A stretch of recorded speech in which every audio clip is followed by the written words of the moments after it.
compagnie, j'espère que vous allez bien. Je vous retrouve pour une vidéo un peu spéciale, car ce week-end se tient le challenge Week-end Ami, le proposé par Lily Bookin. Le principe, c'est un challenge qui est déjà en place depuis 2 ans, qui se passe tous les trimestres. Pendant tout un week-end, on doit lire plus de 1000 pages. J'ai participé à ce concours, enfin à ce challenge une ou deux fois. Les quelques fois où j'ai participé, je l'ai raté magistralement, bien évidemment. Donc j'espère que ce week-end, j'aurai le temps de lire déjà. Je m'inscris, on verra bien. Et je voulais vous le faire en vidéo pour vous présenter un petit peu les livres que j'ai prévu de lire pendant le week-end. On va commencer tout de suite par Le Puits des Mémoires, le tome 2, Le Fils de la Lune de Gabriel Katz aux éditions Scrinéo. Donc c'est ma lecture en cours. Je vous la présente parce que je ne sais pas où j'en serai d'ici demain, avant que le challenge commence. Donc je le mets. Je pense qu'il restera quelques pages quand même, voire pas mal de pages avant de le finir. Donc il fera partie du challenge Week-end à 1000. Un livre qui est dans ma palle depuis 2 ans. Un tome 1 que j'avais bien aimé. Il y avait quelques bémols parce que je m'étais un peu ennuyée. Je trouvais qu'il ne s'était pas passé énormément de choses durant le tome 1, mais j'avais bien accroché quand même aux 3 personnages, à l'énigme derrière où on ne sait pas trop qui ils sont vraiment puisqu'ils ont perdu la mémoire. Donc maintenant, il est temps de sortir ce tome 2 et de finir cette saga. Ensuite, donc j'ai sélectionné des livres que j'avais mis dans mon prévisionnel du mois de mai, et vu que je n'ai pas lu au mois de mai, je les case avant que le mois se finisse, et sait-on jamais, peut-être que j'arriverai à en lire un ou deux. Le second que j'ai choisi, c'est Unbreak Me, le tome 2, Si seulement de Lexi Ryan aux éditions Hugo Roman, collection New Romance. Voilà, il me reste plus que ce tome-là également à lire sur cette saga. J'adore vraiment, j'avais adoré le tome 1. Donc maintenant, il ne me reste plus qu'à lire celui-là, et j'en aurai fini de cette saga. Comme ça me permet aussi de finir des sagas. Je vais essayer de finir le Puits des Mémoires le plus rapidement possible. Je vais essayer de finir celui-là également.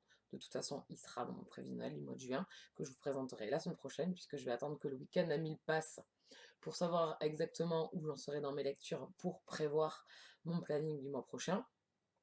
Donc celui-là, j'espère le lire pendant le week-end.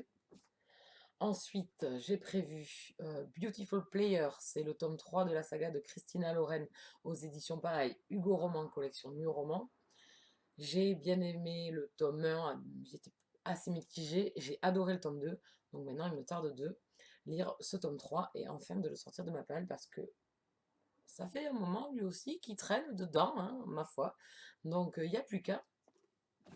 Ensuite, le dernier, l'avant-dernier, ce sera Rosemary Beach, le tome 6, Simple Perfection d'Abby Glines aux éditions JC Lattès, collection et moi. J'ai adoré le tome 1.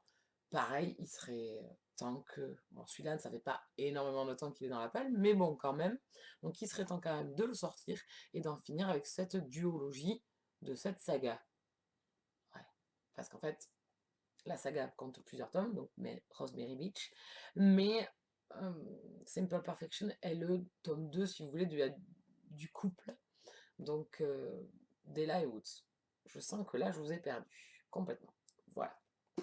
Donc, 3 romances, un fantasy, et le dernier, au cas où, puisque ça fait un moment que je le mets dans ma pile à lire, c'est Oscar et la Dame Rose, de Eric Emmanuel Schmitt aux éditions Albin Michel.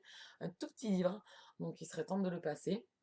Donc ce sera ce mois-ci, si j'y arrive, sinon ce sera au mois de juin. Voilà. Donc voici mes livres, ça dépasse les 1000 pages. Je ne suis pas grandement optimiste de toute façon sur ce challenge, mais si ça peut aider quand même à bien avancer dans mes lectures durant le week-end pour finir le mois, ben, je fonce. Ça va être compliqué, vendredi soir j'ai déjà une sortie, samedi la journée, non, je suis moitié prise, donc mon temps lecture commence à se rétrécir à vue d'œil. Je vous retrouve donc à la fin du week-end pour faire le petit bilan lecture. Je vous retrouve très vite. Ciao ciao!